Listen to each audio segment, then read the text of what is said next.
রহমতের নবী কোনদিন একটা মিথ্যা কথা জীবনে বলেন নাই। এমনকি নবীজি চোখ মোবারক গরম করে কারো দিকে তাকান নাই, কারণ আমার নবী যদি চোখ দুইটা গরম করে কারো দিকে তাকান সাথে সাথে পুরিয়া ছাই হয়ে যাবে, কারণ আমার নবীর চোখ মোবারকে এই পরিমাণ পাওয়ার লাগানো। রহমতের নবীর সুন্দর ব্যবহার,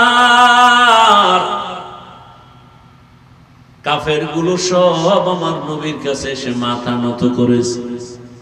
ও নবীর আশিক, ও পর্দার আড়ালের মা বোনেরা, আপনাদের সন্তানদেরকে অনেক বয়ান শুনিয়ে গেলাম, আমি আপনাদেরকেও বলছি, মা সন্তান আল্লাহ দান করেছেন। কত মানুষ বিবাহ করে সন্তান পায় না, কত জায়গায় দৌড়ায় তদবির করে ডাক্তার দেখায় সন্তান হয় না।